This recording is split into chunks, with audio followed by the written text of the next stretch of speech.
Where's your hometown, Marquis? I was born in Barbados. But from Barbados? Yes. What do you call someone from Barbados? Bajan or something? You got it, man. He's a Bajan, everybody. Big round of applause for Marquis.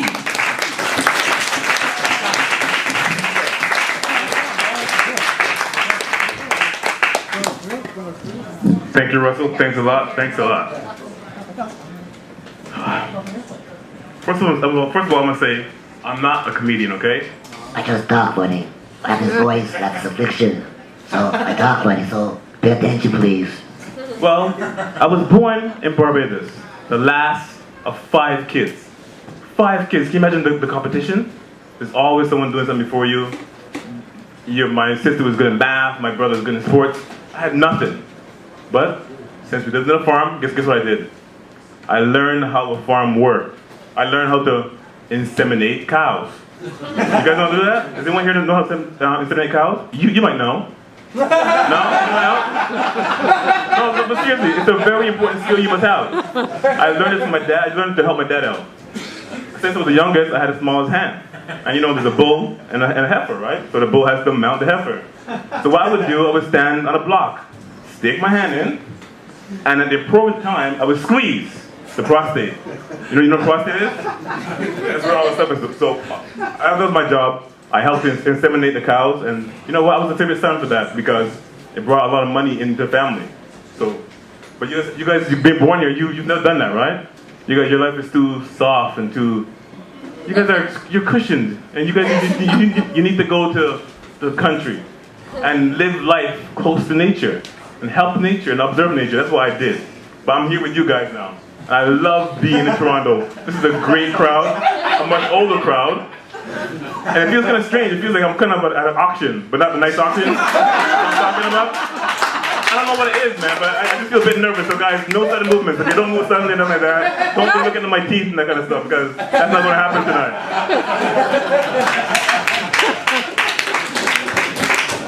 So this is a joke. It's not my joke, but it's a joke I love.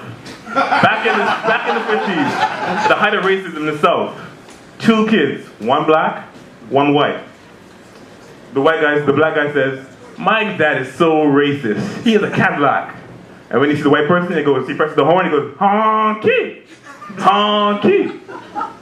Well, the white guy said, "That's nothing, man. My dad has a chainsaw." When he starts, he goes, Right nigga, nigga, nigga. Right nigga, nigga. "You guys get that?" Okay, it's fine. You guys can laugh. It's funny. It's just a joke. Relax. Just a joke. That was funny. Come on, guys. Laugh a bit for me. Help me out here. I'm struggling. I'm dying here.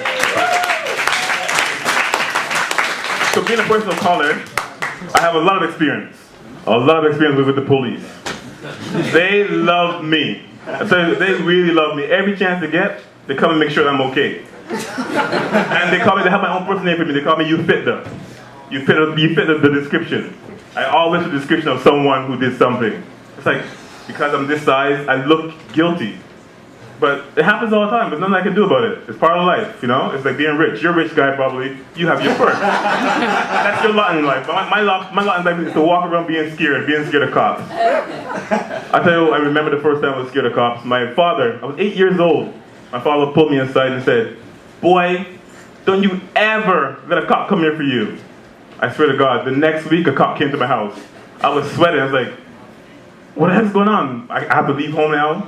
The cop came looking for my brother. But my brother was in Barbados. He wasn't even in the country. He wasn't even here. But they heard that 2 black guys lived on the street, so he put the description. Cops showed up to my house. Can you imagine that? I guess you can, huh? You guys don't know, man. You guys just don't know how hard it is to be me. I'm up here in front of you guys right now. I'm nervous, but it's all right. It's me. I'm trying my thing. Where's Russell at? Russell. Yo, man. We have to talk about this hosting thing we're supposed to have. Let me tell you this story about Russell. I said, "Russell, I want to host this thing. I'm going to host this thing." He said, "Sure. September 1st. There's no show on September 1st. I show up here, there's no one's here. Is that racist or what? I don't want to say it's racist, but you guys think so? Probably. It's okay, but great Russell, man. I called you up. I want to spot hosting pretty soon.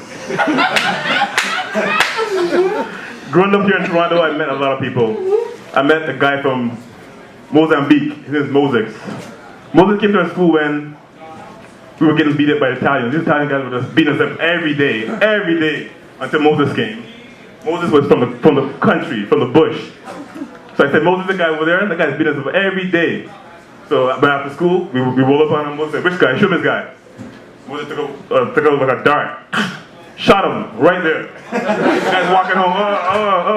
Moses said, follow his tracks, follow the Nikes. Follow the Nike sign. We followed him, we took his shoes, and it was even. It was good. It worked out. No? It's kind of bad. Okay. But it didn't really happen. I made that up, man. That's kind of racist too, but whatever. So, thank you for the sympathy. More sympathy, please. So, I have 3 kids, guys. 3 kids from 6 different women. Stereotype me again, huh? 1 woman. Can you imagine that? Married for how many years? 14 years, brother. 14 years. You don't see too many black people married for 14 years, man. I feel very proud of that. 37? Damn, I'm 47? Good Lord. Where's your wife? At home. Okay, where she should be, right? All right, okay. He said it, not me. I didn't say that, okay? He said it. She's pregnant. Ah! Man, he still got it, man. So, what's your age, sir? What's your age? 80, I'll be 80. Good for you, man. I don't think I'm gonna make it, man. I'm not gonna make that age. I'm sure you Because the food here is ridiculous, okay? All this fast food processed stuff, McDonald's, all that kind of stuff, it's killing people. One day I walked out my house, I saw this guy right here, big stomach, huge stomach. I panicked, I ran back in, I was like, no, this can't be true, this can't be true. So you know what, I said I'm gonna change my diet. I'm gonna eat organic food, eat everything that's good for me. Look what, I lost 40 pounds, guys. 40 pounds, could you tell? Yes, ma'am. I can finally see down here now. I can see everything. You can look. I can look down. The lay of the land is different right now. It's kind of bigger. She's kind of shy. She's not looking at it. You can look at me. It's okay. I'm on stage. Someone here is looking at me because I feel like it's getting kind of warm here. Someone's looking here. So I'm 42 years old. Can you guys do that? 42 years old. I know I look like 25, 24. 29. 42 years old, man. I don't believe I made it this far. I wasn't meant to make it this far, I don't think, man. But I'm proud. And when I have my anniversary for 47 years, I'm come talk to you. Okay. Come check in with you. And I see my man Russell there is giving me the sign to get off the stage. I came, I tried here, I conquered the stage, but you guys aren't laughing. But inside, I feel like conquered. So I'm happy.